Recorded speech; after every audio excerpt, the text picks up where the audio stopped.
নমস্কার, কেমন আছেন সবাই?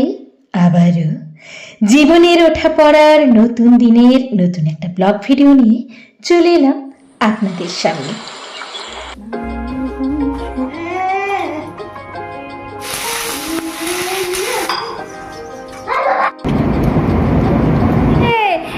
পড়ে যাবে তো, এর অবস্থা দেখো।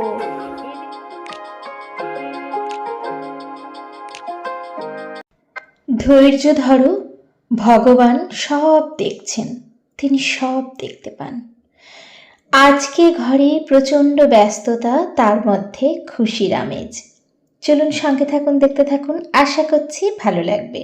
সকালে উঠেই পুজোটা কিন্তু সেরে ফেলেছি, আর তার আগে বাসি কাজ টাজ সবটাই করে ফেলেছি, কিন্তু অফ ক্যামেরায় করেছি, কারণ অনেকটাই দেরি হয়ে যাবে না হলে। আজকে কাজগুলো খুব তাড়াতাড়ি করছিলাম, কারণ অনেকটাই ব্যস্ত ছিলাম।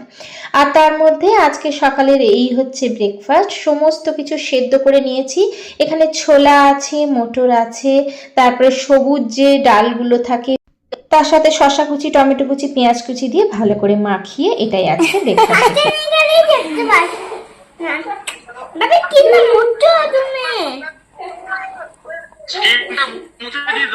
আরে এটা নেটওয়ার্কের প্রবলেম হচ্ছে, ওর জন্য স্ক্রিনটা মুছলে হয়তো দেখা যাচ্ছে তো। আজকে বাড়িতে কিন্তু খুশির আমেজ। এই যে আপনাদের দাদা আজকে বাড়ি ফিরছেন। তো আপনাদের বলেইছিলাম আপনাদের দাদা একটু বাইরে গিয়েছিলেন, উনি গিয়েছিলেন হচ্ছে কাশ্মীর, তাই আপনাদের সাথে সেটাও একটুখানি শেয়ার করে নিচ্ছি। চলুন এদিকে যেটা আলোচনা করছিলাম সেটা বলি। জীবনে কখনো কখনো এমন সময় আসে যখন মনে হয় সত্যের পথে থেকেও আমরা অপমানিত হচ্ছি, আমাদের সব পরিশ্রম ব্যর্থ হয়ে যাচ্ছে। তখন মনে হয় ভগবান কি সত্যিই আছেন? ভগবান কি সত্যি সব দেখেন? তবে এত নীরব কেন? আমাদের এত পরীক্ষা কেন? কিন্তু ভগবান বলেন মানুষের উচিত কেবলমাত্র কর্ম করে যাওয়া, ফলের আশা নয়। আমরা যেটা দেখছি সেটা কেবলমাত্র আমরা একটা অধ্যায়ের ছোট্ট একটা অংশ দেখি। হ্যাঁ বন্ধুরা, গুড মর্নিং বন্ধুরা, চলে এসেছি রান্নাঘরে। পুজো টুজো দিয়ে অনেকক্ষণ দেরি হয়ে গেছে, আপাতত দেরি হয়ে যায়। তাও আপনাদের দাদা থাকলে অনেকটা তাড়াতাড়ি হয়, যেহেতু উনি সকালেই উঠে পুজোটা করেন। আমার না মানে এই কাজ বাজ করে তারপরে তাড়াতাড়ি করে পুজো দিয়ে তারপরে রান্নাঘরে আসা অনেকটা দেরি হয়ে গেছে। যাই হোক, এদিকে বাঁধাকপি কেটে নিয়েছি, আর এখন করবো হচ্ছে চিলি বাঁধাকপি।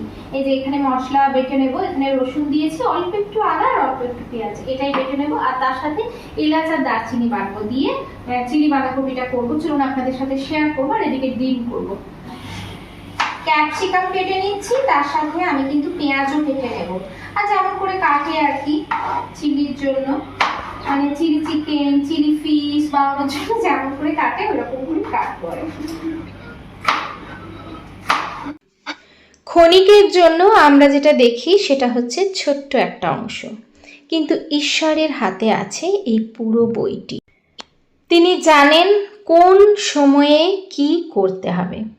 আমরা ভাবি আমাদের কেন এত বাধা, কিন্তু আসলেই ভগবান এই বাধার মধ্য দিয়ে কিন্তু আমাদেরকে আরো অনেক অনেক বেশি শক্তিশালী করে দেন। আর এটাই কিন্তু সত্যি। বলতে পারেন এগুলো এক একটা আমাদের জীবনের পরীক্ষা। যে ব্যক্তি ধৈর্য হারিয়ে ফেলে সে নিজের আশীর্বাদকেও হারিয়ে দেয়, আর যে ধৈর্য ধরে, অনেক কষ্ট করে সহ্য করে, সে কিন্তু আস্তে আস্তে লক্ষ্যের দিকে এগিয়ে যায়। একদিন তার এমন সময় আসে যা কেউ কল্পনাও করতে পারবে না, এমনকি সে নিজেও না। আসলেই ভগবান কখনো দেরি করেন না, তিনি শুধু সঠিক সময়ের জন্য অপেক্ষা করেন। কখন সঠিক সময় আসবে। চিলি চিকেন বলুন, চিলি ফিশ বলুন, চিলি বাঁধাকপি বলুন, চিলি যাই বলুন, চিলি সয়াবিন বলুন, এমন কিছু কিন্তু কষ্ট নয়, খুব সহজেই হয়ে যায়। কিন্তু এই যে জোগাড়গুলো করতে করতে অনেকটাই টাইম লেগে যায়। আপনার হয়তো এমন সময় এসেছে আপনাকে খুব কষ্ট করতে হচ্ছে, আপনি কাঁদছেন, হয়তো আপনি আজ কাঁদছেন, ভগবান আপনার প্রতিটি অশ্রুবিন্দুকে গুণে গুণে রাখছেন। আপনি হয়তো কারো উপকার করে প্রতিদানে কষ্ট পেয়েছেন, কিন্তু ভগবান আপনার সেই নিঃস্বার্থ কর্মকে কখনো বৃথা যেতে দেবেন না। আপনি ভাবেন না যে আমি এত কষ্ট কেন পাচ্ছি, তাহলে কি ভগবান কিছুই দেখছেন না? দেখছেন, তিনি সব দেখছেন। যাই হোক, আপনাদের সাথে আলোচনা করতে করতে আমার কিন্তু চিলি বাঁধাকপি একেবারে রেডি হয়ে গেছে, আর কালারটাও কিন্তু ভীষণ সুন্দর এসেছে। বিশ্বাস করুন, খেতেও কিন্তু বেশ ভালো হয়েছিল। আর এই যে এখন খুব একটা বৃষ্টি হচ্ছে না, তবুও আমি এদিকে ডিমের কারিটা বসাচ্ছি, আর ওদিকে কিন্তু ভীষণ জোরে বৃষ্টি। আমি এই ঘরটা গুছিয়ে গেছি, আর এদের কি অবস্থা হচ্ছে, হ্যাঁ কি হচ্ছে, এ পড়ে যাবে তো, পড়ে যাবে, হাতে লেগে যাবে,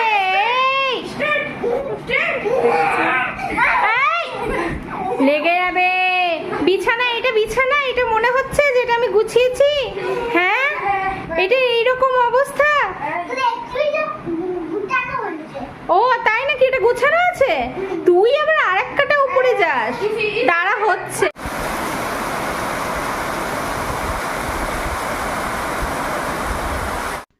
যাই হোক, বৃষ্টি তো বৃষ্টির কাজ করবেই।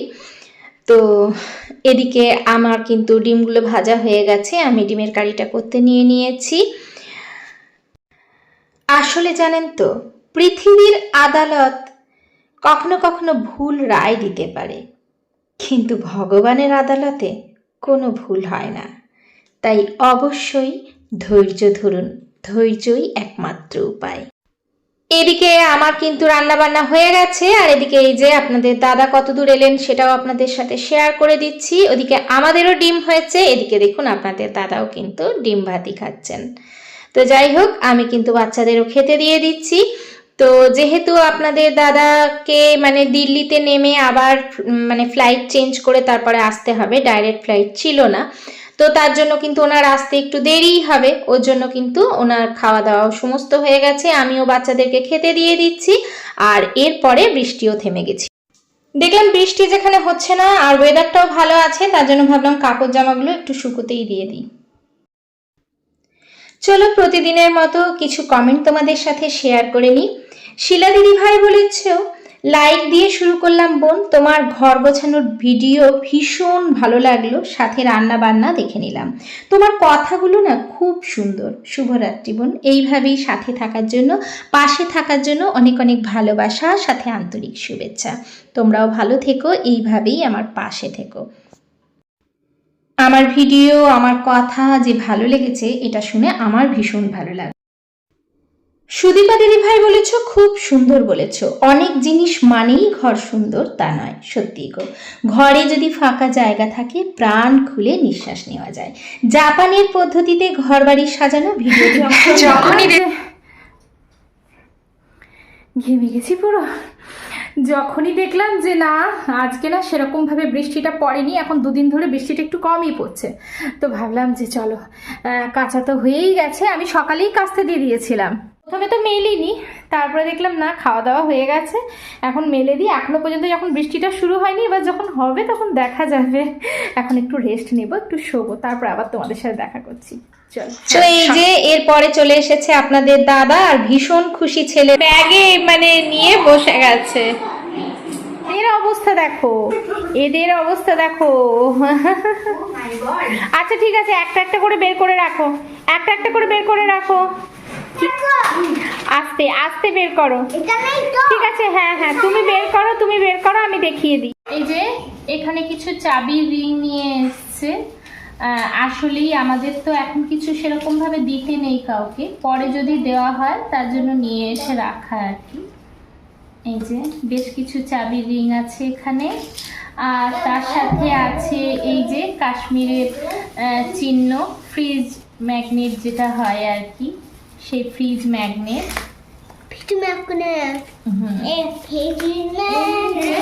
কাশ্মীরের যে কাওয়া, সেই কাওয়া নিয়ে এসছে, যে কাওয়া বলে। তো এদিকে আপনাদের দাদা কি কি নিয়ে এসছেন সেগুলোই আপনাদের সাথে একটু করে শেয়ারও করে দিচ্ছি।